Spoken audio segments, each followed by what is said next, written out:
Good afternoon, and thank you for joining us. Today, we're issuing our preliminary report of the mid-air collision involving a U.S. Army Sikorsky UH-60 Lima, or Black Hawk, and PSA Airlines doing business as American Airlines Flight 5342 over the Potomac River in Washington, D.C. on January 29th. As a reminder, our preliminary reports are just that. They are preliminary. We still have a lot of work to do in this investigation, so the report contains only the facts that we're able to validate and release at this time. If we still have questions on something, or there's an area that we need to do more investigative work on, we're going to do that work, and that takes time. What we're not going to do is release unverified information which would only mislead the public, regulators, and others. Also, since I'm level setting here, this report does not include any analysis. That comes later in our investigation. Right now, we are still in the fact-finding phase of this investigation. I often say that the easiest and quickest part of the investigation is determining what happened. The part that takes longer is the how and why. The NTSB prides itself on being the global leader in accident investigations. We are thorough and we're fact-based. Those facts, the evidence, serve as the foundation for our analysis, our probable cause, our findings, and our safety recommendations. Generally, the preliminary report we're releasing today discusses crew experience in terms of flight hours, the history of the flights, much of which was released in my last press conference, information on the recorders. We still have a lot of work to do in this area as the Black Hawks combined cockpit voice and flight data recorder does not record date information, time information, or helicopter position information. And as I mentioned in the last press conference, there is inconsistency in the data which led us to declare the pressure altitude parameter on the Black Hawk as invalid.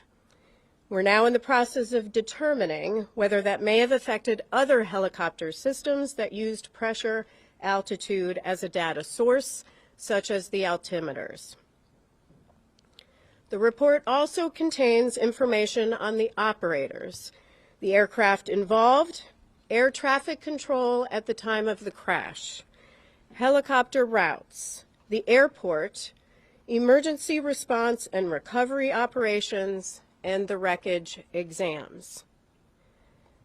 But what I want to focus on this afternoon is our issuance of a recommendation report that contains 2 urgent safety recommendations to the Federal Aviation Administration, or FAA, concerning the helicopter routes near DCA. Urgent recommendations require immediate action to prevent similar accidents or incidents. When we issue them, we believe a critical safety issue must be addressed without delay. For this investigation, we're reviewing airport operations and prior incidents, including near mid-air collision events.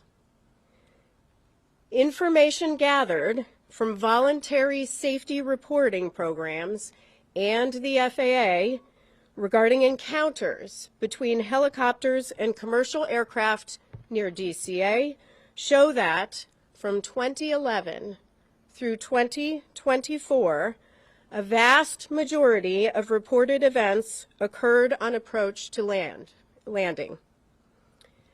Initial analysis found that at least one Traffic Alert and Collision Avoidance System, or TCAS, resolution advisory was triggered per month from 2011 through 2024 at DCA due to proximity to a helicopter. TCAS resolution advisories, or RAs, unlike traffic advisories, or TAs, are recommended escape maneuvers, for example, climb or descend, level off. Keep in mind that a TA is issued when the intruding aircraft is about 20 seconds from the closest point of approach, or 0.3 nautical miles, whichever occurs first. They are advisory.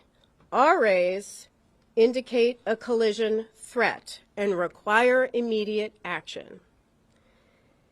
In over half of the encounters we reviewed, again from 2011 through 2024, the helicopter may have been above the route altitude restriction. 2/3 of the events occurred at night. We then reviewed commercial operations at DCA and found that between October 2021 and December 2024, there were a total of 944,179 commercial operations at DCA. These are instrument flight rules, or IFR, departures or arrivals. Again, that number is 944,179 commercial operations at DCA. During that time, again October 2021 through December 2024, there were 15,214 occurrences or close proximity events between commercial airplanes and helicopters in which there was a lateral separation distance of less than 1 nautical mile and vertical separation of less than 400 feet. There were 85 recorded events that involved a lateral separation of less than 1,500 feet and vertical separation of less than 200 feet. As a result of the accident, U.S. Department of Transportation Secretary Sean Duffy took swift action to ensure safety and restrict helicopter traffic from operating over the Potomac River at DCA until March 31st. And I want to commend him for that and commend the work of the FAA to also take swift action. As that deadline nears, we remain concerned about the significant potential for a future mid-air collision at DCA, which is why we are recommending a permanent solution today. On the chart to my right is a cross-section of the airspace that extends from runway 33's center line, spanning from the runway to the east bank of the Potomac River. The figure shows the separation distance that would exist according to FAA charts, with a helicopter on Route 4 and an airplane descending on the glide slope to runway 33.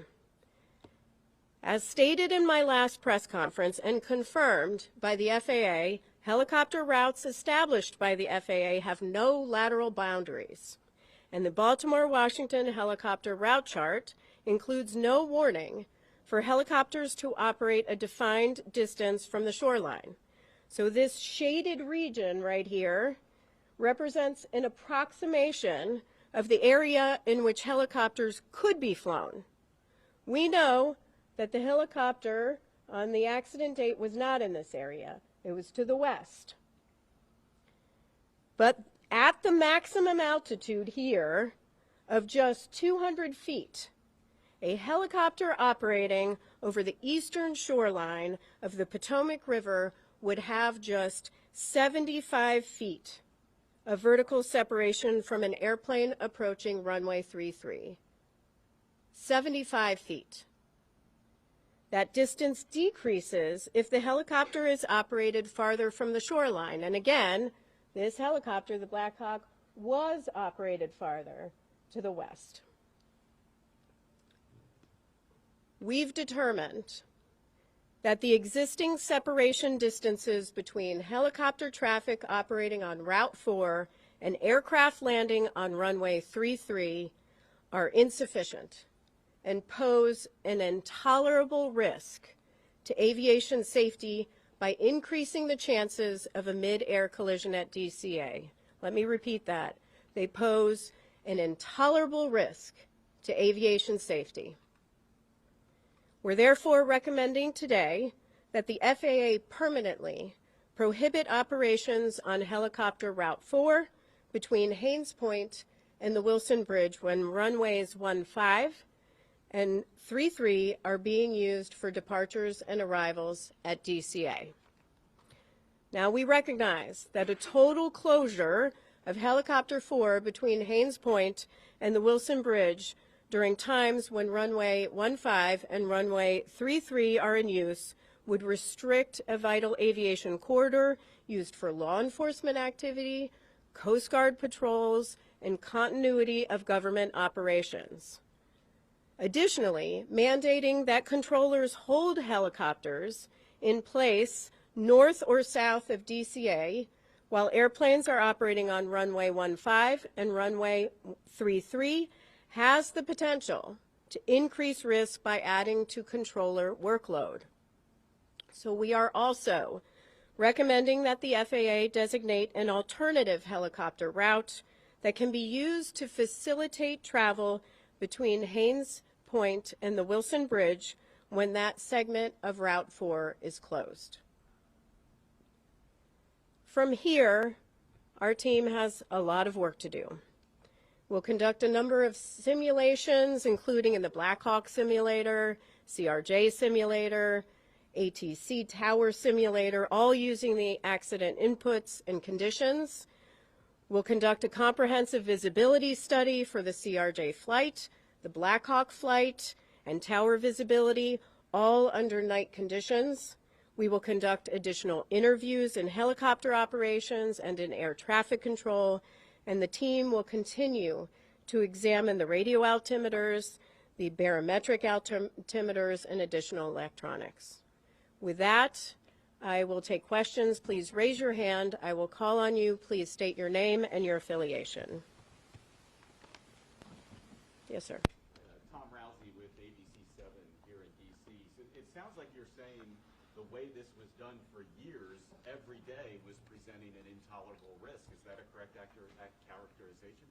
Yes, that is a correct characterization. There's a serious safety issue here, which is why we're issuing these urgent safety recommendations. Fortunately, and I am pleased that Secretary Duffy took immediate action. Now we need to see that more permanent solution. Now that said, the alternate, you're recommending an alternate route. Couldn't that take it over homes and potentially create battles there? That is something that the FAA has to look at as part of designating that route, which is why we're not describing a particular route. That is something they'll have to look at. Next question.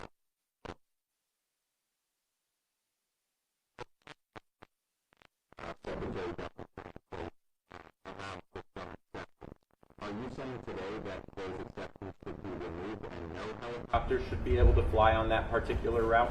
And for those who may not hear the question is about the current exceptions, say for presidential helicopter operations, some life-saving helicopter operations. We are not stating that. We are leaving that to the FAA. They'll have to determine what is necessary. What we are saying is that there is a safety risk here and they need to take immediate action. And to follow up on you said over half of the helicopters in these close, near collisions, I guess you could call them, were above the 200-foot threshold. Do you have any explanation for why that might have been the case? Was it issues with altitude instruments? Were they just ignoring the restrictions? The question is about the half that we believe was over the altitude restriction for the helicopter. We'll look at that as part of our investigation. Thank you. Pete. Please characterize how close a margin of 75 feet is, and then how angry does it make you that it took a fatal crash, the first fatal crash in the United States in decades, for that to expose this issue that was clearly baked into the airspace here? Well, the question is, could I characterize how close 75 feet is and whether this makes me angry? First, 75 feet is very close. That is far too close of a proximity. We have stated it's an intolerable risk to aviation safety. And we have called on DOT, FAA to take action. With respect to how angry it makes me, it does make me angry, but it also makes me feel incredibly devastated for families that are grieving because they lost loved ones. It shouldn't take tragedy like this to occur. Unfortunately, one did, and so we are calling on action, but there clearly were indicators where safety trending could have occurred. Fortunately, we have a secretary in place that is taking safety very seriously, but it shouldn't take a tragedy to require immediate action. Would you call this an oversight, given the proximity of the glide path and the helicopter route? The question is whether I would call this an oversight. I would call it, I mean, it's stronger than an oversight, right? We have, the data we have pulled is from a voluntary safety reporting system that FAA could have used anytime. That data from October 2021 through December 2024. They could have used that information any time to determine that we have a trend here and a problem here and looked at that route. That didn't occur. Which is why we're taking action today. But unfortunately, people lost lives and loved ones are grieving. Sir? Yeah, Chair Hamady, Adam Tuss, Channel 4 here in DC. Have you looked at the frequency of flights at Reagan National Airport, the number of aircraft that are landing day after day, and possibly, can make some recommendations there? Is that something you guys could do? The question is on the number of flights that are landing and departing from DCA and whether we're taking a look at that. Certainly, everything is on the table right now as far as our investigation is concerned, and we will look at that. We're certainly going to look at separation distances between landing and departing aircraft as part of our investigation. That's something we would look at, but that's still to be done. Yes? BBC News, Nomi Iqbal. I wonder if you could tell us, could this have been prevented if there'd been more staffing? The question is, could this been prevented if there was more staffing? I assume you mean in air traffic control. That is part of our investigation and is part of the analysis phase of our investigation. Right now we are collecting facts on air traffic control. In our preliminary report today, we will mention that there were 5 controllers on position. There were 9 there, not in the cab, but in the tower. Some in the break room. We do know that the helicopter and the local position were combined at 3:40 p.m. So we are taking a look at that. We do not have any evidence that anybody left. In fact, the controller came back into rotation around 4:27 p.m. We also know that the flight data position and the clearance delivery positions were also combined for the entire day, which is not abnormal. If I can just follow up, I mean, you're making these recommendations, but you've got the White House and DOJ potentially making cuts, particularly to air traffic controllers. So I wonder how worried, concerned you might be about that. The question is about, again, air traffic control staffing and any sort of cuts. I don't want to speak for the Secretary. I believe they have a hiring exemption for air traffic controllers. I see his posts on X daily calling for people to apply for air traffic controller positions. So they are actively hiring. And so, that is something he is doing right now. Hi, Will Guys, Black Beer Current. I'm curious, as a part of your investigation, if you'll be looking into other aerospace in the United States where helicopter routes might conflict with, regular traffic at airports or other activities. I think it's why the aviation circle is the only airspace in the country where there might be a conflict there. Yeah, the question is whether we're looking at other airspace where there can be encounters between airplanes and helicopters. That may be part of our investigation. Certainly we've collected the information. I am pleased that FAA has announced that they've already begun looking at other airports across the nation. I would encourage them to continue to do that work. Yes, Dave. Chair Hamady, two questions for you. One, did the board consider making a recommendation to the military to have ADSB out on all helicopter flights in the area? Because we know that was not operating at the time. And secondly, is it a fair read of these recommendations that it will allow some helicopter traffic that has been previously prohibited, right? So helicopters that are currently not allowed in that area, if flights are only using runway 1, will be able to operate? The last question is about runway 1. Yes, our recommendations are focused on runway 15 and runway 33 and prohibiting that helicopter traffic when those are in operation. We did not address runway 1. That can continue. And your other question on ADSB. We still have a lot of work to do on ADSB. We know that the CRJ had ADSB out. It did not have ADSB in. We do have a lot of work to do with the Black Hawk, not just with this Black Hawk, but we are actually looking fleet-wide at the Black Hawk at ADSB. Number one, we have not been able to rule out that in this helicopter,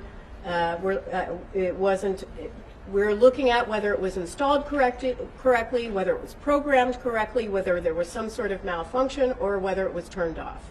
But we're not just leaving that to this helicopter. We're looking at it more broadly to really understand how the Army deals with ADSB. Yes. Leah Brett, Gray Television. In that 13-year span, we said there was at least one air traffic collision avoidance triggered each month. Can you give some context as to what that national average is like for other large airports or other airports near military operations? The question is on the TCAS alerts that we found at least one every month from 2011 through 2024, and could we characterize that more nationally at other airports? Right now we're focused on DCA. FAA is looking at other airports, and we are pleased with that and encouraging them to do that. We also may look at other airports as part of this investigation. 2 more questions? Yep. We'll count that as one. Okay, thank you. So going back to the collision and evidence, it seems like there's a lot of red flags. Did anybody raise like a red alarm before, or is it just came up because of this incident? And then going back to the controllers and the combining, do you have any insight into how often that happens, especially at the tower? Well, with respect to, there's a question on the controllers and how often they combine. I will say the combined positions of flight data and clearance delivery, as we understand it, is pretty normal. With respect to helicopter and local traffic, there are standards that FAA has in place on when they can combine them, and they have to seek certain permissions. But as far as data on how often, that is something we are looking at as part of our investigation. And I'm sorry, your second question was? Oh, going back to the 1 a month, that type of thing. Oh. Did anybody raise an alarm, or did it just come up because you did the deep dive? Regarding, did anyone raise alarm regarding the TCAS RAs that went off at least once a month? Here's how I'll answer it.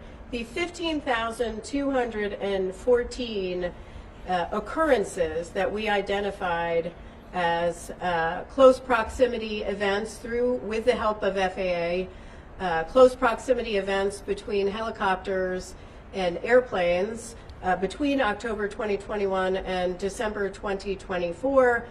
Some of those is information they obtain. A number of those are through voluntary safety reporting systems. So that means somebody did flag it and call it in. Is that the NAS or the FAS, or what's the reporting system for that? Well, ASAP reporting system? Yeah. It's the ASAP reporting system. Next question. Yep. Max Marcello from DC News Now. You mentioned that there was a risk if these permanent changes were not put in place. What would your message be to the many people flying in or out of DCA today and in the near future? Well, today, though, with the exception, the question is, what is my message for people flying in and out of DCA? I assume you mean about safety? Yes. I just flew with my daughter out of DCA on a CRJ with PSA Airlines. Aviation is incredibly safe. DCA is where I always fly out of.